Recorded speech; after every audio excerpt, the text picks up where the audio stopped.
Hi, this is Natalie Callback, and I'm here for Creative Jumpstart 2021. I'm super excited for the 10th anniversary to have Lexi Grenzer here. It's so cool. She is delightful, and I already got her video, and let me tell you, that was so good. I have seen about 300 videos, and this is something where I learned something brand new. So there you go. So she is a wonderful artist, wonderful illustrator. She does a lot of licensing design. She works with a lot of different media. You should check her out if you haven't yet. Just look at her background. That's her fall background. It's so cool. Look at that. We will talk about that in a little bit. Lexi, how are you? I'm great. How about you? Good. So good to have you. She's in sunny California, right? I'm sorry? Sorry, I talked over you. Sorry. You are in sunny California, right? I am in sunny, kind of smoky California currently. Yeah, but yeah, we are very sunny. Well, stay safe. I'm looking at it. I'm like, oof. So fingers crossed. Yes. Yeah. So Lexi, tell us a little bit about your artwork and what you do. Okay. So I kind of refer to my artwork as squirrel. I'm not sure if the phrase is widely known, but anytime a dog sees a squirrel in a field, they kind of just look off in that direction. And that's how I feel about art. So I've never wanted to put myself in a box and stick to one medium. So anything that makes me curious, I'm always happy to dive head first into the medium. The one medium that's fairly new to me and I really dragged my feet on was oil painting. And mostly because I think there's a lot of fear that sets in around a medium like that. It feels like you're a diehard artist as soon as you dive into oil, but I'm crazy about it. And I wish I had started years ago, but I also kind of feel like all these mediums have led to, I don't know, a more comfortable artist in oil painting. So I love it all. I love it all. Yeah. That is so interesting that you say that about oil painting. I mean, I dabbled a little bit into it when I took some classes, and I love it too because it doesn't, there's a lot of options like working on it because it doesn't dry so fast.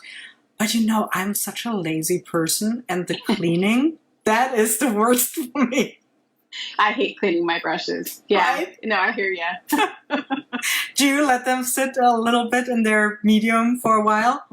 I have, but then, the first brush, because, you spend good money on those brushes, and the first ruined brush, I was like, all right, I'm never doing that again. So I'm definitely more careful. I see. Yeah, that's a good tip. I mean, you shouldn't leave your acrylic paint brushes or watercolor brushes in the water glass either, but I guess, it happens. Yeah, no, it totally does. And I'd say more with acrylic than watercolor. Oh, yeah. Brushes are trashed if you do it to your watercolor ones. Yeah.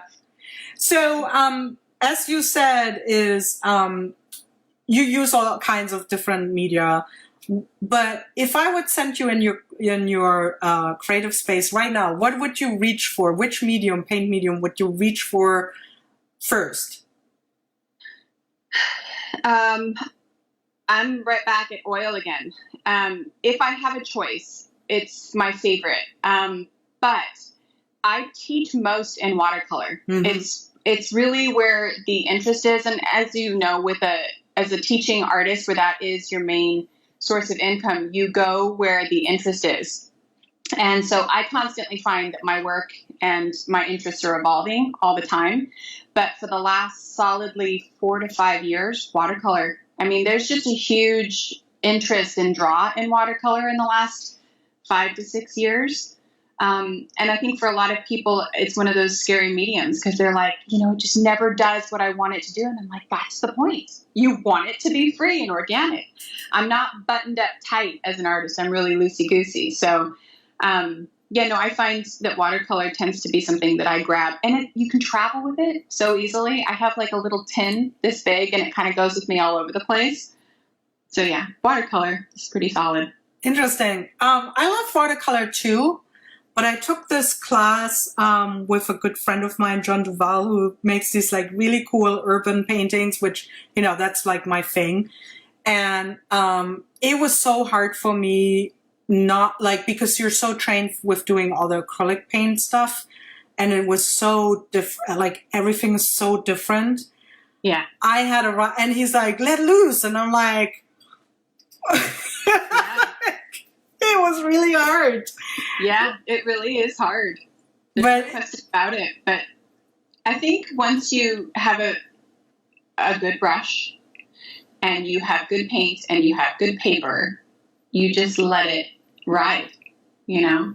yeah, I think that's a good tip. I mean, you can work with a cheap Crayola set and have just as much magic too. But I find that when people start working with better quality tools and supplies, the magic just really happens for them.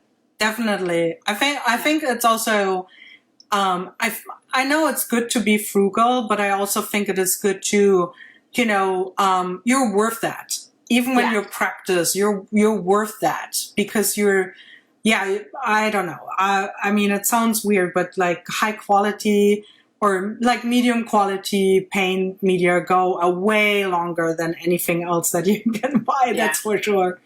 So, Lexi, you're posting, and we talked about that in your background actually too. You're posting some of these like really gorgeous seasonal artwork these days, right? So you told me before we started recording, but what's your favorite season as an inspiration for your artwork?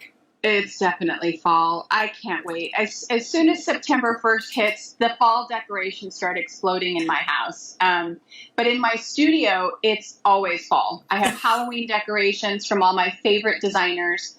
And, you know, like seriously, I probably make people crazy with the amount of pumpkin art that I throw out this time of year because I slap a pumpkin on just about everything. So yeah, no, I love fall. All the colors of fall. It's just my favorite time of year. I love getting like cozy and warm and, you know, just having that nice sense. But in California, we don't really experience a traditional fall. So you just have to sort of immerse yourself in as much of the decoration as possible. That is funny. I see that you have in the background, and now I'm like, OMG. You have like a bundle of ginkgo leaves, and I have a ginkgo tree outside, and I'm like, oh my God. See? You're lucky. You have the real deal. I have to hang it in my studio. I have to totally, like, you know, put it up because we don't have it out here. But it looks so cool. I'm like, I want to do that. That is so, and what is the big, it's almost like if I would have to describe it, which I shouldn't, I should just ask you what it is. It's the backdrop, yeah. Yeah, so I got that from a friend. It's a vintage theater backdrop. Yeah, it's way cool. So what that covers is a closet in my studio, and I leave it up all the time unless I need to get in there. But it's definitely one of my favorite pieces. I love that thing. It's so cool, and it's funny because it reminds me of your illustration and painting style or drawing style. Really? Oh, kind that's of cool. Yeah, it's like she could have done that. I don't know. All I know is I love it, so you can't really go wrong. That is really cool. What a great find. So, do you think that yours, I mean, I think everyone is kind of like a storyteller, and that's the big topic of Creative Jumpstart. When you create, do you feel like, do you have an intention of, obviously or not obviously for the viewer, that what the story is, or are you more working from the inside out? Like, I mean, there's so many ways to approach that, right? Like, yeah. What would be your take on how you do it, or if you tell a story? So I've always just been very organic.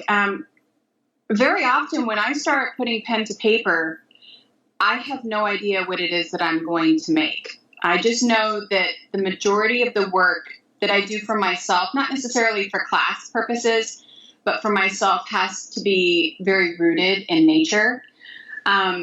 So that's the other thing in my studio, that there's a lot of nature inspired. I mean, I feed my crows, and I named them His Grand Majesty and Her Grand Majesty, and so I collect their feathers, and they're stuck in my vignettes in my studio. So I love nature. I love birds. And so really anything that kind of comes from nature, leaves, trees, animals, it speaks to me and to my soul. So more times than not, the work that I'm doing is nature-based in one way or another. Are you like a super, here comes my prejudice, every Californian is, but are you a super outdoorsy person? No? What? No, I'm so bad. I love to garden. So, that's pretty much the only time I go outside in the garden. And I love to be in nature, but I hate camping. Oh, yeah. I don't want to sleep on the ground. I don't want to sleep out in the dirt. I don't want the bugs around me. No, I love nature, but I don't want to sit in nature all the time. I'm perfectly happy with the house over my head. How about glamping? No. Too outdoorsy still? Yeah, no, I want a clean bed. I want a shower. It doesn't have to be super ritzy, but I have a ton of chronic neck and back issues. So that's the other thing too. It's like, it's not exactly ideal wherever you are. I can totally get that. I'm a city girl, so I love to be out in nature and I love to hike, but I'm like, give me a real bed. So I'm the one, like, when we go to national parks, I'm like, so cool that there's a hotel in the national park. I'm here. Yeah. I would be very okay with that. Exactly. So when you paint your like pumpkins or anything from flowers, anything from nature, do you use reference photos, or is that more that you think have that in your memory? Like how do you do your process usually? So say for instance we're going with like a pumpkin or an owl or something. I typically use a photo that I find just to get the proportions down. Mm-hmm. And then once I've sketched it 3 or 4 times, I just work off of my own memory. And that's the other thing too. Like you could see an owl in my work and it would be turquoise and fuchsia and like quin magenta. So they're like not natural colors. But you just kind of run with it. And I feel like you can use those reference photos to kind of start you off, but then just let your heart go wild. Do you feel like that makes you looser in the way how you paint or draw? Absolutely. And what's funny is those initial sketches are very often some of my favorite, especially if they're sketch and wash and you can add little bleedy, watery edges to it. Yeah, no, I totally dig the sketches. But I don't feel like I know a lot of people do hardcore mock-ups before they start, and I feel that's too restrictive. So there's a little bit of play sketching in there, but most of the time it just get you some good bones. Lexi, I asked everyone as a red thread throughout the interviews, if you could gather an object, something that you have around where you create that brings you joy or that, tells a story or makes you happy while you create. Do you have something for us, and what's the story? I do, and I have a new one. As you can imagine, those pieces kind of change over time. My current favorite is from an artist named Ilaria in Italy, and her handle is Disfairy, D-I-S Fairy, and she creates textile animals. They look like they're taxidermy, but they're not. They're all fabric. And so this is one of my latest. I love this one. She's this little fawn. Oh my God, that is so cute. And if you look closely, you can even see her little eyelashes. Oh my God. And her little spots on her back. It's cute. Oh. So I feel like if I have pieces like this sort of around me, you feel like you've got some company. I almost feel like Snow White and I have all my little animal critters around me or something. I'm totally dorky, but I love that kind of stuff. I love that too. That's my current favorite. I love this one in the studio all the time. So cute. So I see that, you have a lot of, I don't see a lot, but I'm saying that sounds like, so it's not judgmental. I'm just saying I see there are little bits like the curtain, so I take it that you have all these little bits and pieces, and it's like that you create this kind of safe space for yourself. Is that what it is? For sure. Um, I admire minimalist households. Like, I think, oh my gosh, how nice to be so clean and streamlined, and it's beautiful. But there's something about like just totally packing it in and having really, really awesome stuff to inspire you. So the inside of my house is the same way. It's largely like cream and natural woods, but I've got lots of really fun inspirational pieces too. And then the other totally wackadoo thing about me is I love holidays, just in general. So every holiday, with the exception of like maybe St. Patrick's Day, I don't really do that, has a full on house set change in decoration. Yeah. Yeah, I'm hardcore. I really do. I love the holidays.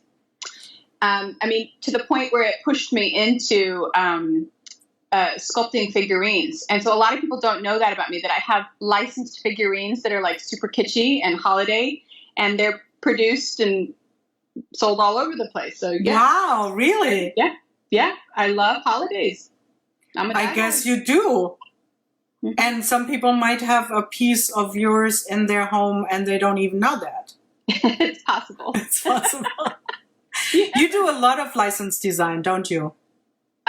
Well, the figurines were the first that I did, and my absolute new one was working with Iron Orchid Design Sisters.